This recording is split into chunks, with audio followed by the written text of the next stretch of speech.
Here Bandes. Okay, welcome to this festive time of the year. So we are going to get in the mood, as it were. It's Christmas Eve by looking at a bit of Luke 1:26. And for those people who don't know, there are 4 Gospels in the most versions of the Christian Bible.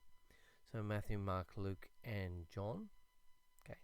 Now there are many other Gospels which are not taken as being canonical. We might look at some of those a little later, but let's see how we go.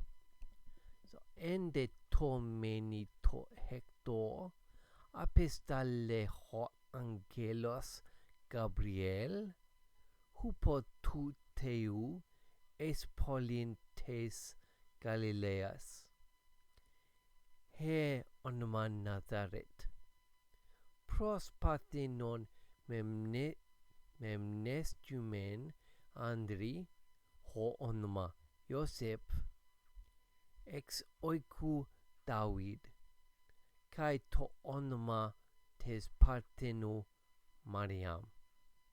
Right, let's have a look at that. It's a bit longer than the last couple that we looked at, but we got first of all en de to meni to Hector. It's going to be one long phrase. So got in the, I believe it's 6th month. It says in many idiomatic translations in the next month. So in the 6th month. Okay, I got that. And I think the context is that a relative of Mary who is quite old has conceived a child and is about to give birth in the 6th month. Ho angelos. We know that word, don't we? So we've got the angel, or the messenger, I put those two words together, messenger and angel. Could be either of those two. Gabriel.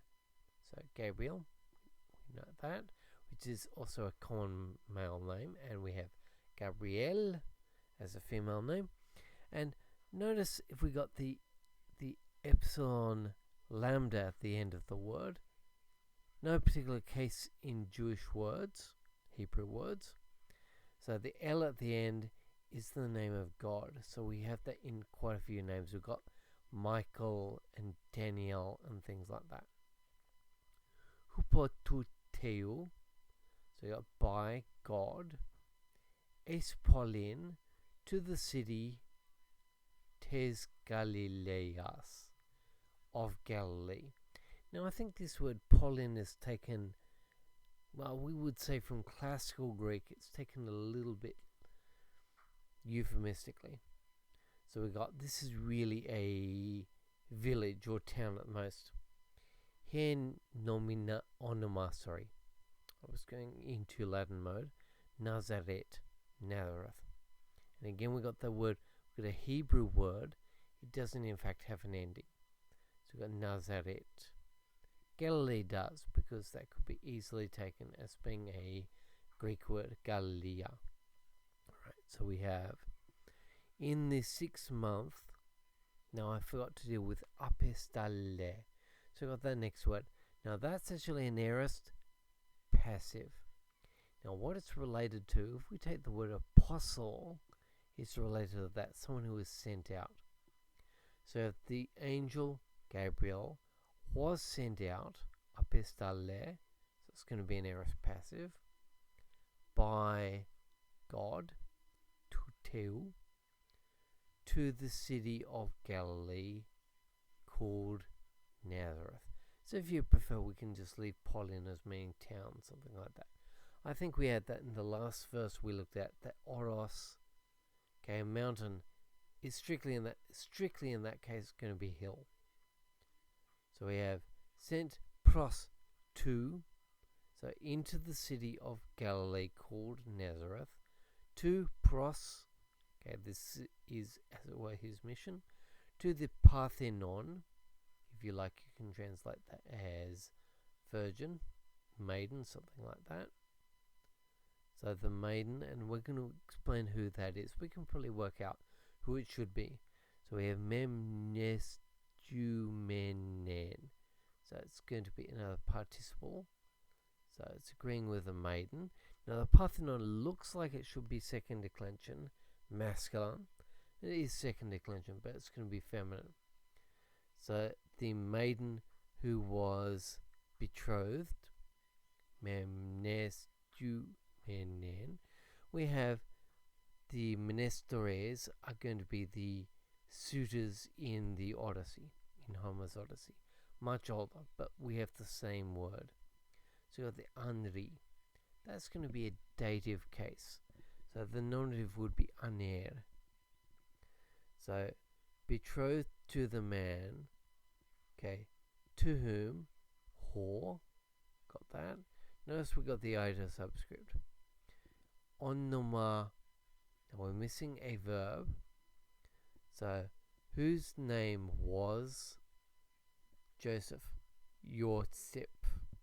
And again, because it's a Hebrew name, is not going to be declined at all. So Yosef, instead of Josephos or something like that, which is potential. There was a historian called Josephus. Then we just got Yosef. Now we got ex oiku David. Now we can probably guess what David is. It's the name of the king of Israel. Okay, so he's from the house. Now it doesn't mean a literal house. It means like a line, from the line of King David. And again, we got the same thing, that we can see that David has to be genitive, really, from the house of David, and that's how it's most often translated into English. And the name, so we're back to the young lady.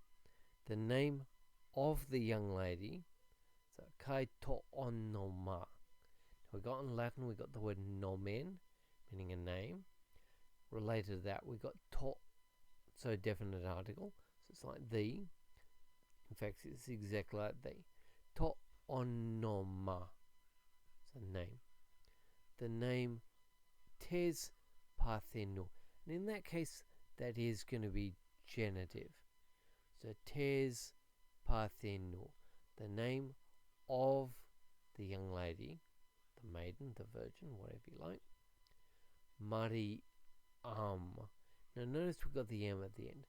So we can often take in English, we've got words like Marianne, Mariam, etc. And in many cases, they're all part of the same name. So we would say in Latin, we'd say Maria. So Mariam, Mary. And then we're missing a word again, another verb.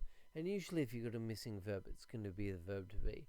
The name of the young lady was Mary. Alright, let's call it a day there. Hemera.